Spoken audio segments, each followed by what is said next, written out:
धनलक्ष्मी येवो घरी, धनलक्ष्मी येवो घरी.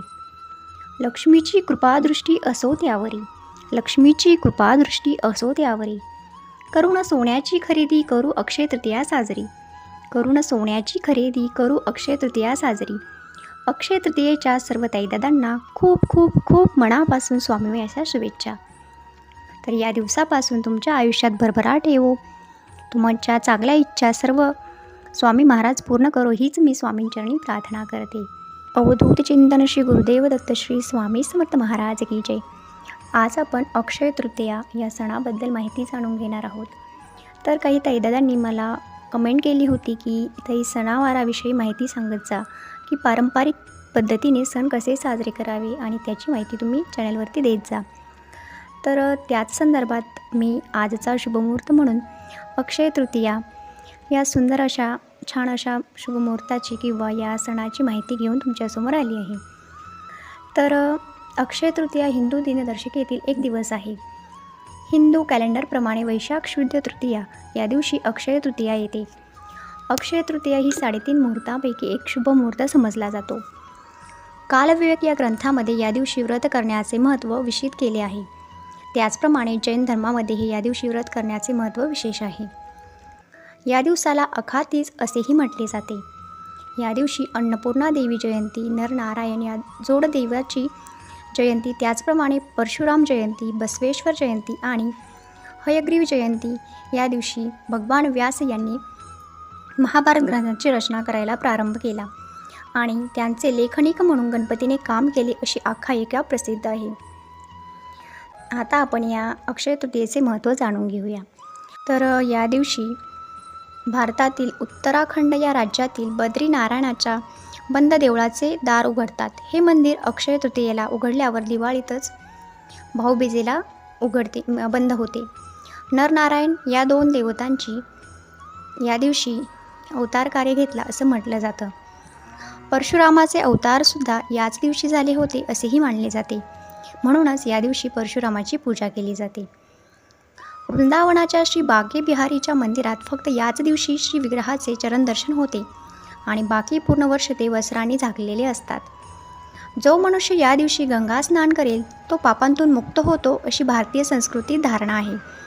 कृष्णाने युधिष्ठिराला असे सांगितले होते की या तिथीस केलेले दान हवन क्षयाला जात नाही, म्हणून हिला अक्षय तृतीया असे म्हटले जाते. देव आणि पितर यांना उद्देशून या तिथीस जे कर्म केले जातात ते सर्व अक्षय म्हणजेच अविनाशी होते. या दिवशी गंगेचे स्वर्गातून पृथ्वीवर अवतरण झाले अशी आख्यायिका प्रसिद्ध आहे. तर याचे आता सांस्कृतिक महत्त्व काय आहे ते आपण जाणून घेऊया. महाराष्ट्रातील स्त्रिया चैत्र महिन्यात चैत्र गौरीची स्थापना व पूजा करतात. चैत्रातील एखाद्या दिवशी हळद कुंकवाच्या निमित्ताने बायकांना घरी बोलावून मोगऱ्याची फुले किंवा गजरा, आंब्याची डाळ, भिजवलेले हरभरे आणि पणे देतात. त्या हळदी कुंकू समारंभाचा गौरी उत्सवाचा अक्षय तृतीया हा शेवटचा दिवस असतो. तर आता आपण जाणून घेऊया की याबद्दल काही आख्यायिका प्रसिद्ध आहेत त्या आपण थोडक्यात जाणून घेऊया. अक्षय तृतीयेला कृतयुग संपून त्रेतायुग सुरू झाले असे मानले जाते. ज्योतिषशास्त्रात कृत, त्रेता, द्वापार आणि कलियुगाची सर्व वर्ष मिळून होणाऱ्या काळाला महायुग असे म्हणतात. ही 4 युगे महायुगाचे चरण म्हणजे 4 चरण असल्याचे मानले जाते. ब्रह्मदेवाच्या दिवसाचा जो प्रारंभ त्याला कल्पादी, तसेच त्रेतायुगाचा प्रारंभ म्हणजे युगादी ही तिथी वैशाख शुद्ध तृतीयेला येते. मात्र त्रेतायुग नेमक्या कोणत्या वर्षी सुरू झाले त्याची माहिती मिळत नाही. आता आपण शेतीसंबंधी प्रथा काय आहेत त्या जाणून घेऊया. या दिवशी कृषी संस्कृतीचा पालक म्हणून बलरामाची पूजा होते. धार्मिक आचार म्हटलं तर या दिवशी हा दिवस पूर्वजांचे ऋण फेडण्याचा दिवस म्हणून पाळला जातो. पूर्वजांच्या स्मृतीला उजाळा देण्यासाठी या दिवशी पितरांचे स्मरण केले जाते आणि त्यांच्या प्रतिमेचे पूजन करतात. या दिवशी मातीचे मडके आणून त्यात पाणी भरून त्यात वाळा टाकतात. त्याने त्या पाण्याला सुगंध येतो.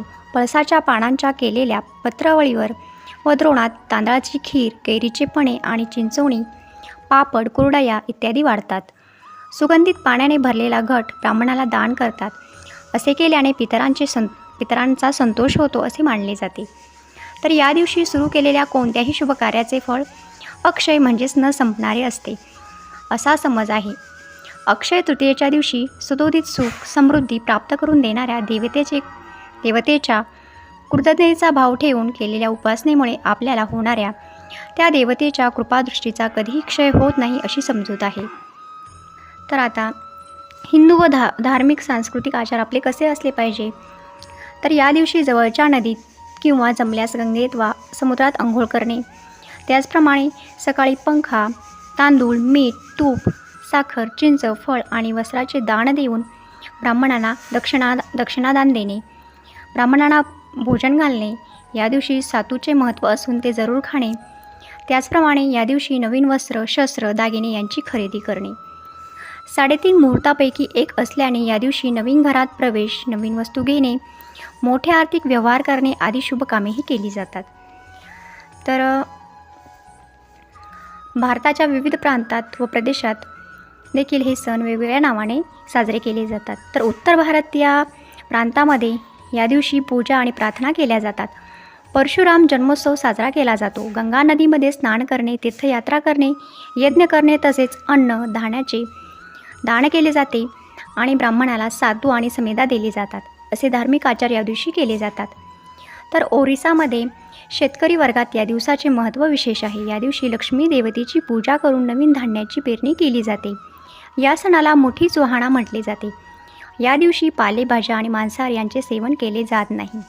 प्रसिद्ध अशा जगन्नाथ येथे यात्रेचा प्रारंभ या दिवशी होतो. देवाच्या नौका विराहासाठी 5 बोटी या निमित्ताने सुशोभित केल्या जातात. तसेच दक्षिण भारतात महाविष्णू आणि लक्ष्मी त्याचप्रमाणे कुबेर पूजन यांचे देखील महत्त्व या दिवशी असते. मंदिरात दर्शनाला जाणे, अन्नदान करणे असे आचार या दिवशी केले जातात. पश्चिम बंगालमध्ये देखील या प्रदेशातील व्यापारी अक्षय तृतीया महत्त्वाचा दिवस मानला जातो आणि महत्त्वाचा दिवस म्हणून हे हलकटा या नावाने या दिवशी गणपतीची आणि लक्ष्मीची विशेष पूजा करतात. व्यापारी लोक नव्या हिशोबाच्या वह्या या दिवशी वापरात आणतात. अशा प्रकारे राजस्थानमध्ये देखील हा दिवस शुभ मुहूर्ताचा समजला जातो. तेथे या दिवसाला अखातीज असे म्हटले जाते. राजस्थानातील शहरी आणि ग्रामीण भागात या दिवशी विवाह करण्याची पद्धती आहे. तर महाराष्ट्रातील खानदेशमध्ये अक्षय तृतीय सणाला अखाजी म्हणून संबोधले जाते. खानदेशात अखाजी हा सण दीपावली इतकाच महत्त्वाचा गणला जातो. सालदार, बलुकेदार अक्षय तृतीय या दिवसापासून नवी सुरुवात करतात. तर अशा प्रकारे विविध भागांमध्ये वेगवेगळ्या नावाने देखील हा सण साजरा होतो.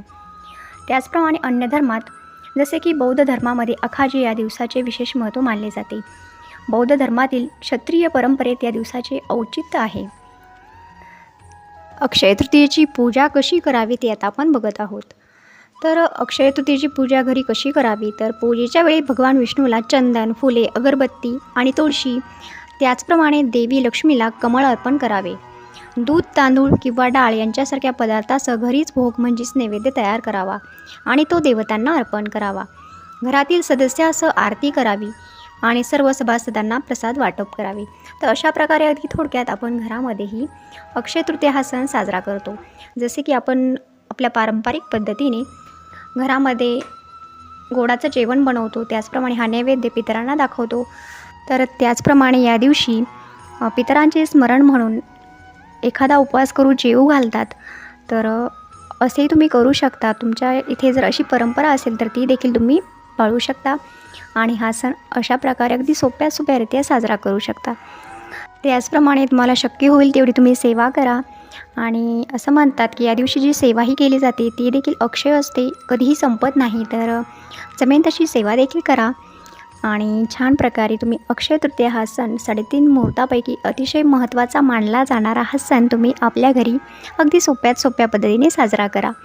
तर तुम्हा सर्वांना अक्षय तृतीयेच्या खूप खूप शुभेच्छा, अगदी स्वामीमय शुभेच्छा सर्वांना. तर स्वामींच्या कृपेने सर्व ताईदादांना या सणापासून अतिशय छान अशा संधी याव्यात, त्यांचे जे काही इच्छित चांगल्या मनोकामना आहेत त्या पूर्ण व्हाव्यात हीच मी स्वामींचरणी प्रार्थना करते आणि आजचा व्हिडिओ इथे संपवते. श्री स्वामी समर्थ, श्री स्वामी समर्थ, श्री स्वामी समर्थ.